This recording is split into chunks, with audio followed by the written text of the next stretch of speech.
하나님 말씀 사사기 4장 11절에서 24절까지 말씀입니다. 11절에서 마지막 24절까지 말씀을 우리 교독에서 읽도록 하십시다. 11절에서 마지막 절까지입니다. 교독합니다. 모세의 장인 호밥의 자손 중 겐 사람 헤벨이 자기 족속을 떠나 게데스에 가까운 사난님 상수리 나무 곁에 이르러 장막을 쳤더라.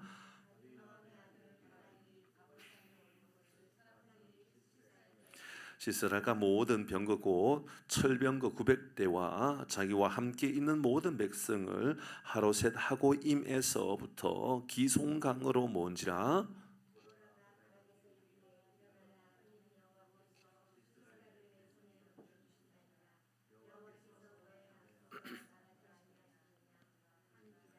이에 바락이 만명을 거느리고 다벨산으로 내려가니 여호와께서 바락 앞에서 시스라와 그의 모든 병거와 그의 온 군대를 칼날로 혼란에 빠지게 하심에 시스라가 병거에서 내리어 걸어서 도망한지라.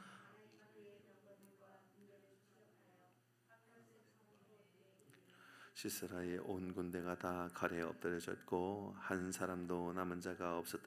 시스라가 걸어서 도망하여 겐 사람 헤벨의 아내 야엘의 장맥에 이르렀으니 이는 하솔 왕 야빈과 겐 사람 하벨의 집 사이에는 화평이 있음이라. 주여 들으소서. 내게로 들어오시고 두려워하지 마소서.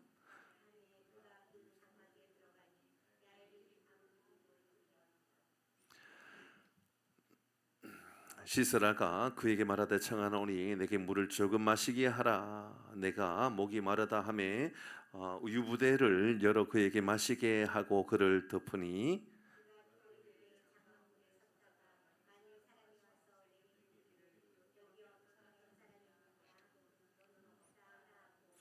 그가 깊이 잠드니 헤벨의 아내 야엘이 장막 말뚝을 가지고 손에 방망이를 들고 그에게 가만히 가서 말뚝을 그의 관자놀이에 박음에 말뚝이 깨뚫고 땅에 박히니 그가 기절하고 죽으니라.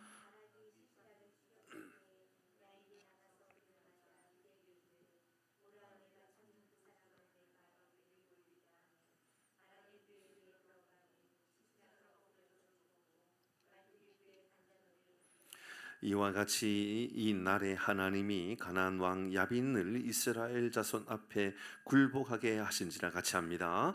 이스라엘 자손의 손이 가나안 왕 야빈을 점점 더 눌러서 마침내 가나안 왕 야빈을 진멸하였더라. 아멘. 구하고 말씀 함께 나눕니다. 구합니다. 시작. 하나님이 우리와 함께 하십니다. 그래서 우리는 잘 되고 있습니다. 할렐루야. 아멘. 오늘은 예배가 있는데 오늘 예배가 없는 것으로 생각하고 있잖아요. 이런 생각을 해보게 되었어요. 제가 광고를 잘못하지는 않았을 것 같은데 오늘은 예배가 있고 금요기도에는 없고요, 그렇죠? 그러니까 내일 새벽기도, 모레 새벽기도, 금요기도에는 없고, 그다음에 주일날은 2부 예배만 드리게 된다 말씀을 드렸습니다. 오늘은 야엘에 대한 말씀을 나누도록 합니다. 많이 알려져 있지 않는 이야기들이 오늘 우리가 좀 접하게 될 수도 있을 것 같습니다. 지난 말씀은 여선지 사사였던 드보라에 대한 말씀이었습니다. 이스라엘 백성들에게 찾아온 고난의 이유는 그들이 남겨두었던 이 하솔 지역 때문이었습니다. 그렇죠? 하솔을 남겨놓았기 때문이었습니다. 하솔 지역은 완전히 점령하지 아니했던 곳이었습니다. 이스라엘 백성들이 능력이 없었던 게 아니에요. 능력이 있음에도 불구하고 산 위에 세워진 이 하솔 지역의 사람들은 그냥 가볍게 생각한 겁니다. 성경은 하나도 남기지 아니하고 다 진멸하라 그랬습니다. 그러나 이런 이스라엘 백성들은 이러면 이미 다 다 점령했다라고 생각했기 때문에 하솔 그까짓 것은 뭐 아무것도 아니하다는 정도로 생각했을 것 같습니다. 우리의 믿음이 교만하면 안 되는 이유가 여기 있습니다. 이까지 정도는 뭐 이 정도면 됐지 뭐라고 말하면 안 됩니다. 이런 문제는 바로 여기 교만함에서부터 시작합니다. 안위함에서부터 시작합니다. 완전히 점령하지 못한 그곳에서 문제가 시작될 수 있다는 것을 지난주에 나누었습니다. 그런데 어떻게 이 전쟁에서 승리하게 됩니까? 한 여인 드보라였습니다. 드보라의 성을 통하여서 승리를 이끌어 가시죠.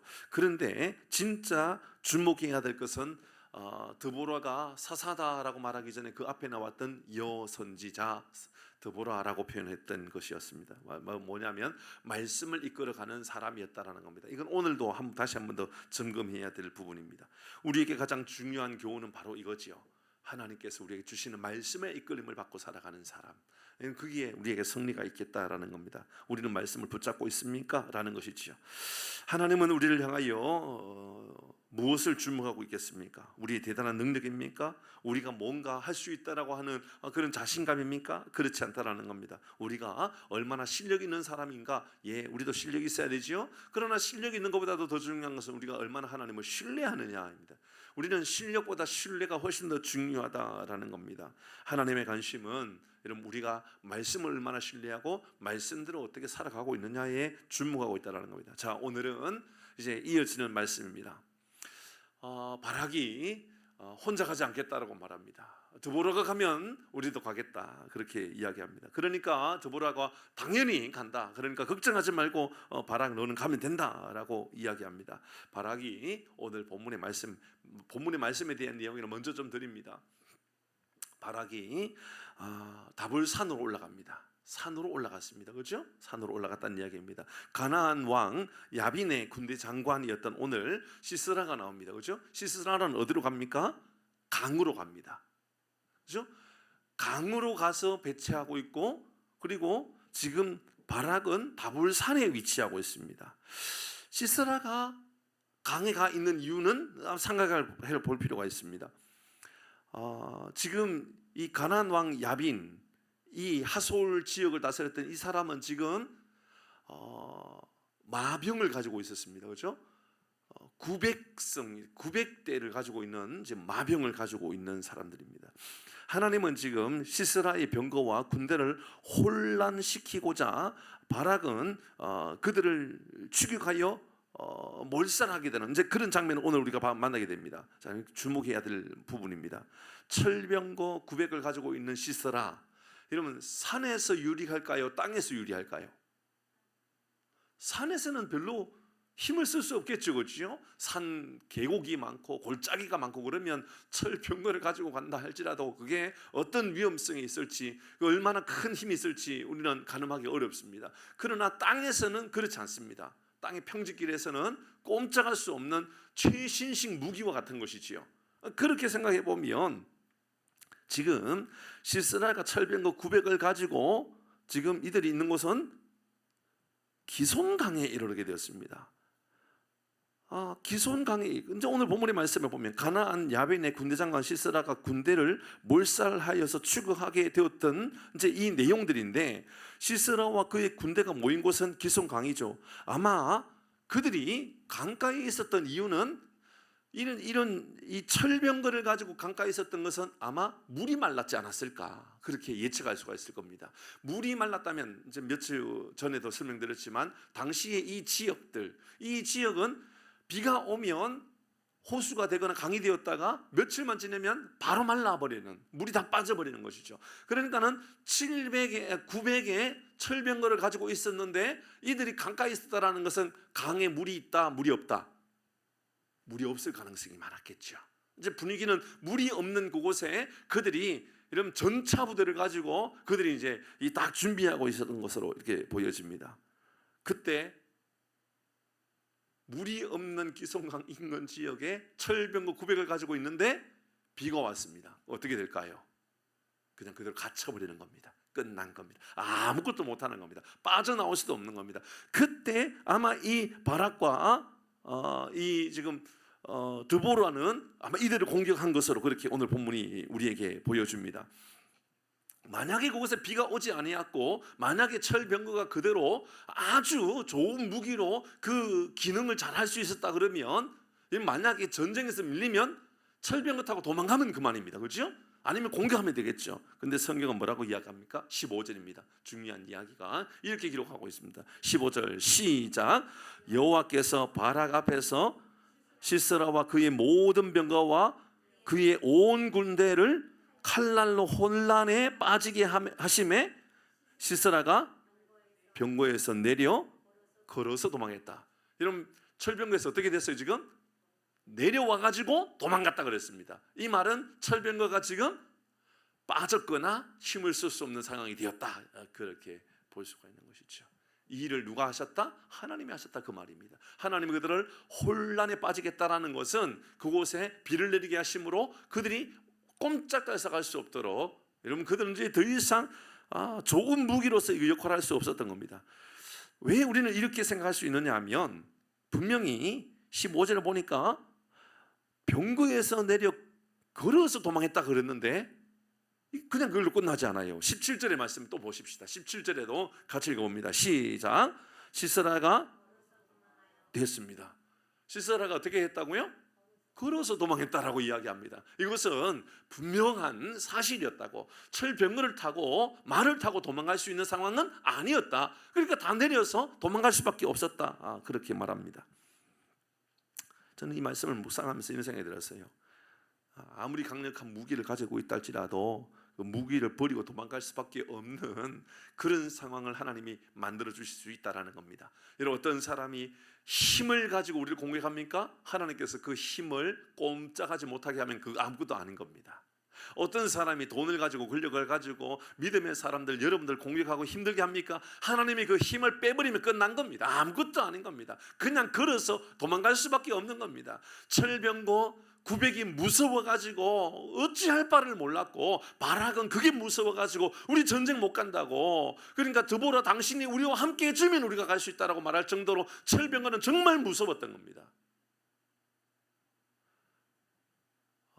많은 학자들이 이 시기가 아마 청동기 시기가 들어간 것으로 보인다, 이렇게 이야기합니다. 청동기 시기. 그러니까 청동기 시기가 되었으니까 사람들이 쇠를 다스릴 줄 아는 시기가 된 겁니다. 그러니까 오늘날 말하면 핵무기를 다스릴 수 있는 능력이 생겼다, 이렇게 말할 수 있을 겁니다.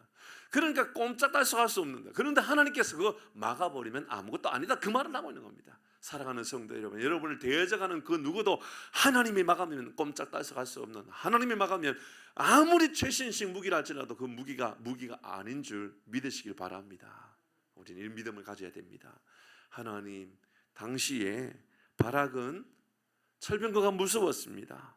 그래서 나는 전쟁하기가 두려웠고 드보라가 함께 해주지 않으면 이 전쟁할 수 없다라고 생각했습니다. 그런데 실제로 그렇습니까? 아니죠.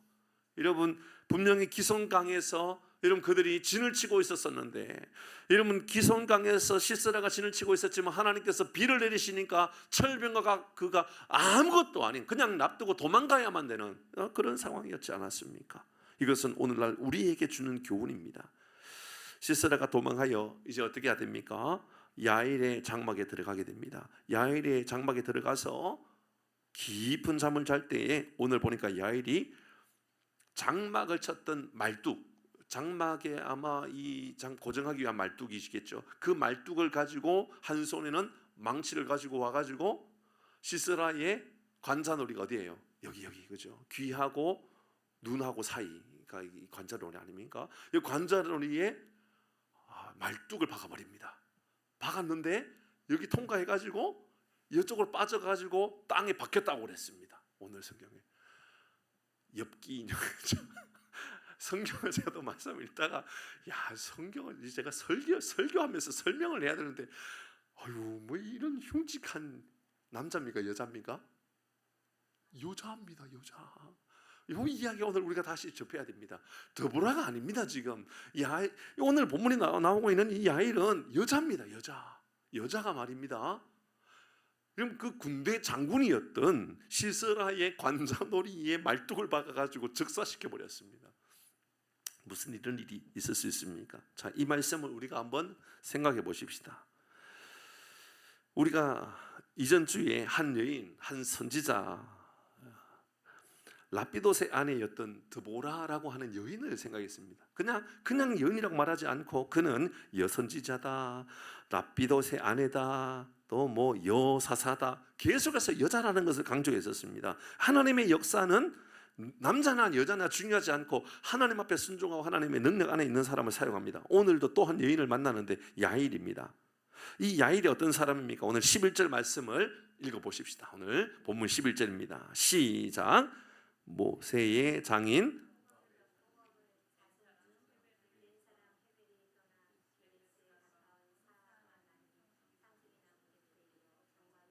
자, 다시 보겠습니다.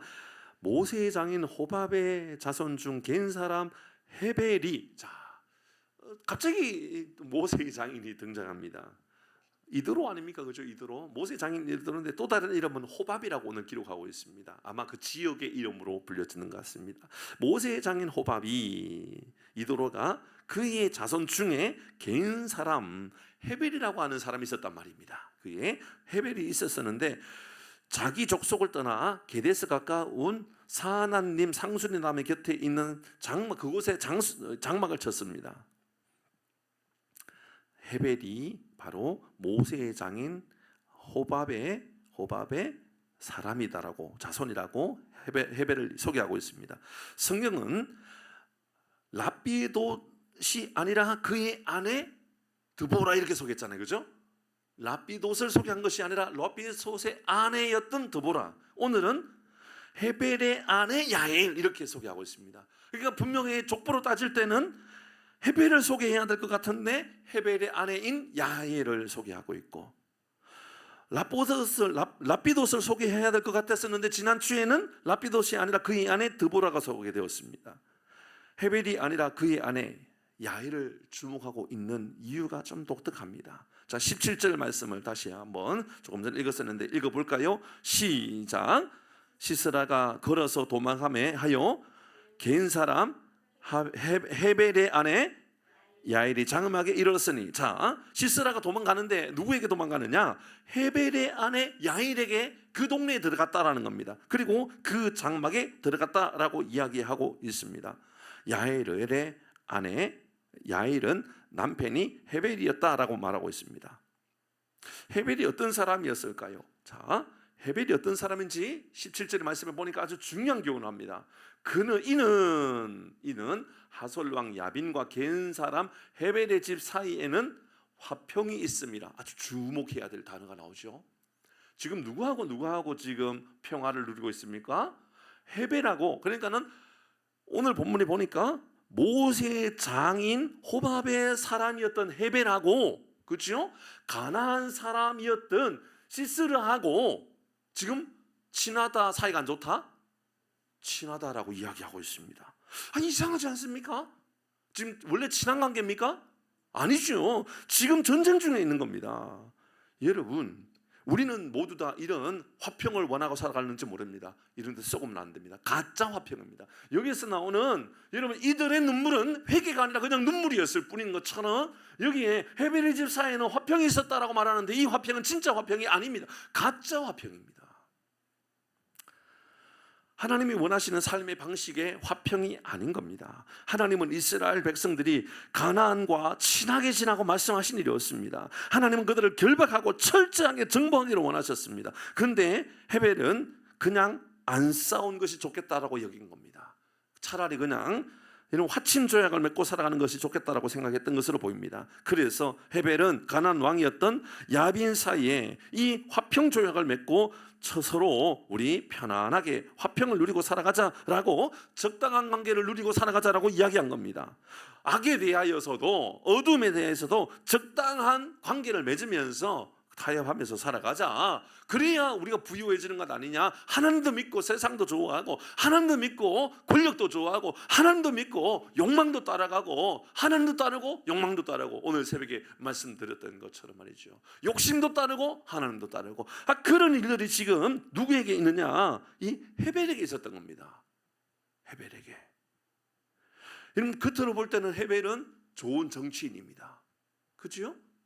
좋은 정치인입니다. 아니 이 정도쯤 되면 우리 싸우지 말고 친하게 지내자. 중국도 좀 친하게 지내고 미국도 좀 친하게 지내고 북한도 좀 친하게 지내고 다 친하면 얼마나 좋으냐. 서로 그냥 친하게 지내자. 아니 뭐 이 도박 그 너무 뭘 하지 마라. 또 그들도 그들 상황이 있지 않느냐. 그것도 좋아하고 또 마약도 좋아하고 술 취함도 좋아하고 이것도 좋아하고 그냥 믿음 좋고 그것도 좋고 그거 비슷한 상황입니다. 지금 그런 삶을 살고 있었던 겁니다. 반면 야일은 오늘 본문의 말씀을 통하여 와 얼마나 엽기적이고 또 거짓말하는 사람인지 모릅니다. 자, 이러면 야일이 전쟁 가운데 거짓말합니다. 한번 보세요. 18절 말씀입니다. 본문 18절입니다. 이렇게 말합니다.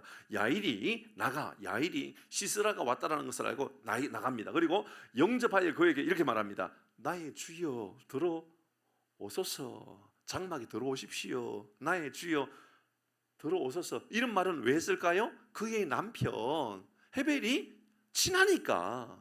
그러니까 이런 말로 속삭이는 겁니다. 그리고 하는 말이 내게로 들어오시고 두려워하지 마소서. 꽤 이게 어떤 학자들은 좀 성적인 것으로 표현되어지기도 한다라고 이야기합니다. 그만큼 아주 친밀한 관계 속에 있다. 아무런 거리낌이 없고 내 방에 그냥 뭐 외간 남자가 들어오는 거 전혀 문제되지 않는 것처럼 그렇게 여기는 단어를 쓰고 있는 겁니다. 내게로 들어오시고, 여러분 내 장막으로 들어오게 하는 것도 내게로 들어오시고 두려워하지 마소서 하며 그가 아무런 여러분 경계심이 없는 겁니다. 그리고 그에게 들어왔습니다. 장막에 들어갔습니다. 그리고 야일이 이불로 그를 덮어줍니다.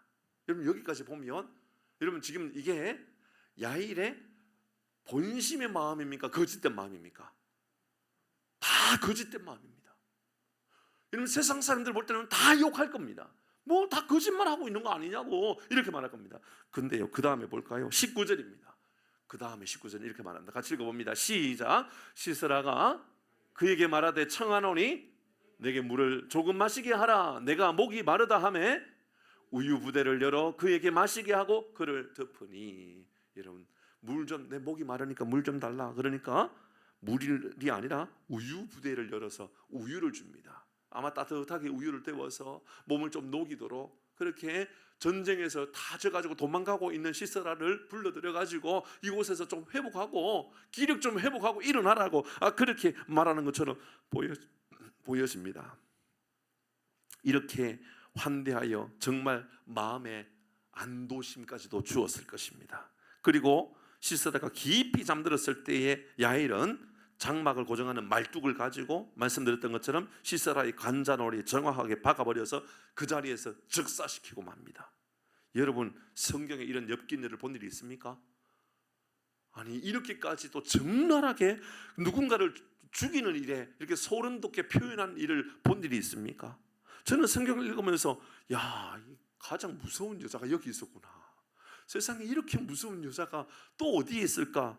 라고 하는 생각이 들었습니다. 그런데요 하나님은 이 야일 엽기적이지 않습니까? 무섭지 않습니까? 거짓말하고 있지 않습니까? 성경이 하나님이 이 여인을 어떻게 평가하는지가 중요하지 않습니까? 그게 중요한 겁니다. 오늘 우리에게 이 말씀을 통하여 알려주고 싶은 것은 이런 모습까지 보여주고 있는 이 야일을 향하여서 하나님이 우리에게 보여주고 싶은 그 마음이 어디 있을까?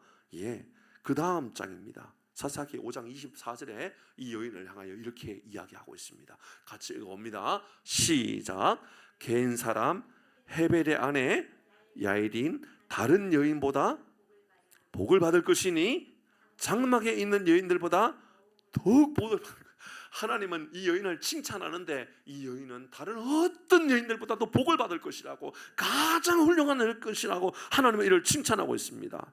어떤 이들은 이 야일을 거짓된 사람이라고, 정말 악한 사람이라고, 어떻게 이렇게 못돼 먹은 사람이 있느냐라고, 이렇게 거짓말하면서까지 엽기적으로 사람을 죽일 수 있느냐라고 그렇게 말할지 모릅니다. 그런데 하나님은 그를 향하여서 칭찬하면서 다른 어떤 여인들보다도 복을 받을 것이다, 장막에 있는 어떤 여인들보다도 더욱 복을 받을 것이다 라고 이야기하고 있습니다. 왜 그럴까요? 아니 어쩌면 진짜 거짓되고 엽기적이고 진짜 악한 사람이 누군가를 오늘 본문의 말씀을 통해 보여주고 있는 것 아닐까요? 그게 누굴까요? 야일의 남편 헤벨로 보입니다. 헤벨, 계속해서 이 야일을 소개할 때 헤벨의 아내 야일, 헤벨의 여인, 바로 이 헤벨의 여인 야일이라고 그렇게 소개하고 있는데, 잘 생각해 보면 진짜 거짓되고 진짜 악하고 진짜 엽기적인 사람이 있다면 그것은 야일이 아니라 헤벨이었다는 것을 우리에게 영적인 안목을 보여주기 위함이 아닐까라는 생각이 들었습니다. 왜 그럴까요? 11절 말씀을 보십시다. 11절 말씀입니다. 다시 돌아갑니다. 모세의 장인 호밥의 자손 중 갠 사람 헤벨이 자기 족속을 떠나, 여러분 보시니까 그 사람은 바로 모세의 장인 호밥이라고, 이도로라고 그렇게 이야기하고 있습니다. 그런데 그는 어떤 사람이었습니까? 사사기 1장으로 돌아가 봅니다. 사사기 1장에 보면 이렇게 말합니다. 16절 같이 읽습니다. 중요합니다. 시작. 모세의 장인은 갠 사람이라 그의 자손이 유다 자손과 함께 종려나무 성읍에서 올라가서 아란 남방의 유다 황무지 이르러 그 백성 중에 거주하니라. 자, 모세의 장인 갠 사람, 모세의 장인은 갠 사람이라 호밥이라 그는 이도로라고 불려졌는데 그는 이방 사람 아닙니까? 그죠? 미디안 광야에 있었던 사람 아닙니까? 미디안에 거주하였던 그 사람, 이방신을 따랐던 사람입니다. 근데 사사기 1장 16절의 말씀을 보니까 그가 누구와 함께 거주하기로 결단합니까? 16절에 유다 자손과 함께라고 말하지 않습니까? 그들은 여러분 이방 사람이었지만 이방 사람으로서의 삶이 아니라 이제 유다 자손과 함께, 하나님의 사람들과 함께 이제 믿음의 삶을 살겠다라고 결단했던 사람들입니다. 특별히 모세의 장인은 갠 사람이라고 말한 이후에 그의 자손에 대해서 오늘 본문의 말씀을 하는 거 보면 그들은 다 이제 우리 믿음의 길을 걸어가자, 이제 우리도 광야에서 하나님의 역사를 경험하지 않았느냐, 광야에서 하나님께서 우리를 어떻게 도와주셨는지 우리가 알지 않았느냐, 그러니까 우리 딴 생각하지 말고 오로지 하나님만 의지하고 하나님만 붙잡고 살아가자, 그렇게 고백했던 사람들, 유다 자손과 함께 했던 사람들. 그래서 그 백성 중에 거주하니라, 그들과 함께 거주했다, 그들과 함께 하나님을 섬기는 사람이었다, 그 말이었습니다. 믿음의 공동체, 신앙의 공동체를 이뤘다라는 것이지요. 그들은 유다 자손과 함께 믿음의 삶을 살기로 결단했던 사람입니다.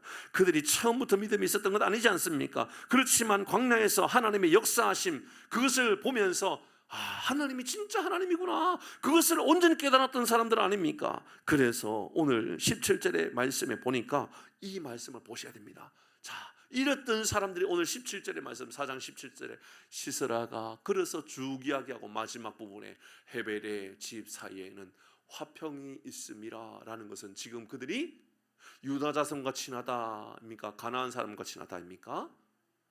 그들이 변질되었다라는 겁니다. 그들이 거짓되다라는 겁니다. 자, 지금 성경이 이야기하고 있는 것은 바로 그겁니다. 야일이 지금 정말 엽기적인 모습을 가지고 시사를 죽였지만 하나님은 여기에 주목하고 있는 것이 아니라 진짜 엽기적인 사람들, 진짜 거짓된 사람들, 진짜 못돼 먹은 사람들, 그들이 누구냐? 그게 다름 아니라 모세의 장인의 자손들, 헤벨, 그 사람들이 바로 못돼 먹은 사람이라고 우리에게 알려주고 있는 것이지요. 하나님 앞에 예배하겠다고, 하나님 앞에 우리는 유다 자손을 따르겠다고, 하나님 앞에 우리는 이제 유다 자손과 함께 믿음의 공동체를 이루면서 살겠다라고 말은 그렇게 말했단 말입니다. 그런데 실제로는 어떻습니까? 어떤 환경에 놓여졌을 때에, 이런 하솔의 사람들이 공격이 있을 때에 그들은 어떻게 결정합니까? 헤벨의 집 사이에 화평이 있습니다. 그들과 그냥 친하고 그냥 그들과 어울리며 그들과 여러분 같은 삶을 살아가는 그 삶을 결정했다, 그 말 아닙니까? 그러므로 이 말씀을 잘 묵상해 보면 하나님 보실 때 진짜 엽기적인 사람은, 여러분 오늘 우리가 읽었던 야일이 아니라 그의 남편 헤벨이 진짜 엽기적인 사람입니다. 하나님 앞에는 하나님밖에 몰라요, 하나님을 따르겠어요, 하나님만 좋아요 라고 말하고 문 열고 밖에 나가서는 세상이 좋아요, 세상이 최고예요, 세상밖에 보이는 게 없어요. 지금 그런 삶을 살아가고 있는 겁니다. 그래서 진짜 거짓된 것은 야일이 아니라 헤벨이라고 말하고 있는 것이죠. 진짜 잔인한 이들은 바로 여러분 야일이 아니라 헤벨이라는 것을 알려주고 있는 것이지요. 사사기 1장에서 하나님과 화평을 누렸다, 하나님 말씀을 따르는 사람이다, 가나안의 공격을 받고 나니까 가나안과 친해져야 되겠다, 가나안과 화평을 누려야 되겠다. 영적으로 보면 진짜 악한 이들이요 바로 해버립니다. 그러니까 우리에게 이 말씀을 통하여 주는 교훈이 뭘까요? 여러분, 영적인 전투 앞에서는 물러서지 말고 영적인 일에 여러분 우리가 함부로 타협하고 함부로 악한 이들의 손을 붙잡고 살아가는 일 없기를 주의 이름으로 축복합니다. 오늘 이거 우리에게 알려주고 있는 겁니다. 특별히 명절 즈음을 맞이하여서, 명절 주간을 맞이하여서 우리 교우들이 이런 마음을 좀 가졌으면 좋겠어요. 하나님께서 정말로 거짓된 사람으로 보는 그 사람은, 정말 하나님께서 보실 때에 악한 사람으로 보이는 그 사람은 관자놀이에다가 말뚝 박는 사람이 악한 사람으로 보이는 게 아니고요, 어떻게 하든지 목숨 걸고 내가 믿음의 공동체를 지켜야 되겠다, 이 가나안 땅을 완전히 정복해야 되겠다라고 하는 그 사람에 대한 하나님 칭찬하고 있는 것이고, 그래서 사사기 5장 넘어가서 바로 장막에 있는 여인들 중에 어떤 여인보다도 바로 이 야일이 가장 복을 받을 사람이라고 소개해주고 있었던 것입니다. 여러분 잘 생각해 보면 이 야일은 말씀을 지키기 위하여 여러분 정말 목숨을 걸고 있다라는 것을 우리에게 보여주고 있는 겁니다. 내 신앙을 지키기 위해서는 단호하게 목숨을 걸고 나서라도 내가 이 일을 이루고 가겠다라고 하나님께서 가나안 땅을 정복하라 그랬지? 그럼 내가 그거 정복해야지. 그래서 목숨을 걸고 이 일을 성취해 가는 모습을 우리에게 보여주는 겁니다. 표면적으로 보면 야일이 엽기적인 그녀지요. 근데 하나님 입장에서 볼 때는 목숨을 걸고 충성을 다하는 가나안 땅을 정복해 가고자 애를 썼던 이 여인 야일은 가장 복된 여인으로 하나님 보여주셨다, 그 말을 하고 있는 겁니다. 사랑하는 성도 여러분, 세상 사람들은 눈앞이가 아니라 하나님 앞에 복된 삶을 살아가는 은혜가 있기를 주의 이름으로 축복합니다. 한 가지만 더 짧게 묵상하도록 하죠. 19절의 말씀을 다시 읽어봅니다. 19절 같이 읽습니다. 시작. 시스라가 그에게 말하되 청하노니 내게 물을 조금 마시게 하라. 내가 목이 마르다 하매 우유 부대를 열어 그에게 마시게 하고 그를 덮으니. 자, 야엘이라고 하는 사람입니다. 오늘 야엘이 나오는데, 야엘이 지금 시스라가 물 좀 달라 그러는데, 목이 마르다고 물 달라 그러는데 뭘 갖다 줍니까? 우유를 갖다 줍니다. 이건 우리가 볼 때는 그가 아주 정말 배려심의 마음을 가지고 그를 돕기 위하여 이렇게 하고 있는 것으로 보여주지요. 그런데요, 이 야일의 이름의 뜻이요, 산양입니다. 산양. 산양이 젖을 가지고 온 거하고 똑같은 겁니다. 가장 풍요로운, 가장 은혜롭고 가장 본질적으로 볼 때는 가장 좋은 것을 대접하고 있는, 가장 좋은 것을 공급해주고 있는 야일의 모습을 보는 거죠. 야일의 이름의 뜻은 산양인데 그가 우유를 가지고 왔다, 그 말이지요. 지난주에 우리가 말씀을 묵상했던 여인이 있었죠. 바로 여선지자 사사였던 누구죠? 드보라입니다. 드보라가 그 이름의 뜻이 뭐라고 그랬죠? 기억 안 하십니까? 꿀벌이었습니다. 그죠? 벌꿀이 아니고 꿀벌입니다. 벌입니다. 꿀벌입니다. 그런데 그가 꿀벌이면 그가 가지고 와야 되는 게 뭘까요? 꿀이겠지요. 성경은 꿀이 바로 이런 거다라고 표현한 게 뭐지요? 바로 이건 꿀과 같은 것이다 말씀이지요. 그는 그의 직분이 뭐였습니까? 선지자였지요. 그는 선지자로 말씀을 선포하는 사람이었던 겁니다. 그러니까 드보라는 꿀벌의 역할이 뭔지 아는 사람이었던 겁니다. 꿀벌은 뭡니까? 여러분, 말씀이라는 꿀을 먹이는 사람이었던 겁니다. 여러분, 오늘 야일은 어떤 사람입니까? 산양입니다. 그가 줘야 되는 게 뭐지요? 우유인 겁니다. 우유. 가장 좋은 젖을 주는 겁니다. 여러분, 오늘 이 성경을 통하여서 여러분 가나안 땅이 여러분 젖과 꿀이 흐르는 땅이라 그랬잖아요. 그럼 젖과 꿀이 흐르는 땅이 가나안이라 그러면 그것은 그 지역에 대한 이야기이기 전에 여러분 사람에 대한 이야기라는 것을 우리가 알 수가 있지요. 그렇습니다. 여러분, 저는 우리 모두가, 우리 교회와 저와 우리 장로님이나 우리 모든 성도들이 주어져 있는 젖과 꿀을 흘러보내는 역사를 드러내는 삶을 살아가기를 주의 이름으로 축복합니다. 너무너무 존귀합니다. 시편 119편 103절입니다. 같이 합니다. 시작. 주의 말씀의 맛이 내게 어찌 그리 단지요, 내 입에 꿀보다 더 다니이다. 그런 의미에서 오늘 말씀에서 하나님은 젖을 주시는 분이고 하나님은 말씀이라고 하는 꿀을 주시는 분입니다. 이런 그런 의미에서 가나안을 젖과 꿀이 흐르는 땅이라고 소개했는데 드보라를 통하여 꿀을 주시고 야엘을 통하여 젖을 주심으로 하나님을 만나게끔 해주신다 그 말입니다. 그렇다면 젖과 꿀은 누구에게 주실 걸까요? 어떤 이들이 취하게 되는 걸까요?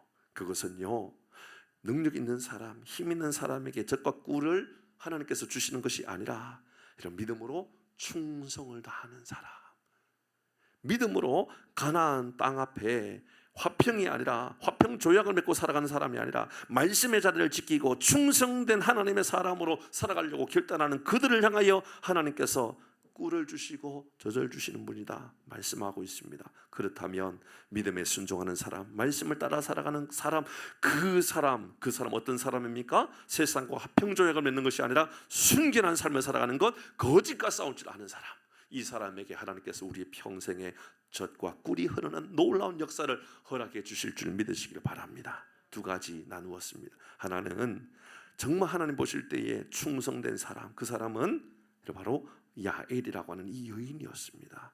야엘, 잘 알려지지 않았던 숨어져 있던 사람이지만 너무 엽기적인 그녀이기 때문에 설교하기조차도 불편한 여인이지만 성경에 볼 때는 그의 남편이 드러나는 것이 아니라 그의 아내를 드러내게 하셨던 이유는 그가 젖을 주는 사람이었기 때문에, 하나님의 능력을 흘려보내는 사람이었기 때문에, 순종하는 사람이었기 때문에라는 것이고, 또 하나는 젖과 꿀이 흐르는 그 땅, 그건 가나안 땅이라고 하는 영토가 아니라 말씀의 삶을 살아가는, 말씀에 순종하는 삶을 살아가는 바로 이 야엘과 같은 여인, 드보라와 같은 여인, 이 여인을 통하여서 여러분 민족을 살리고 회복하는 일에 하나님 사용하신다라는 것이죠. 저는 우리 교회 안에, 우리 모든 교우들 안에 젖과 꿀이 흐르는 놀라운 은혜가 임하기를 주의 이름으로 축복합니다.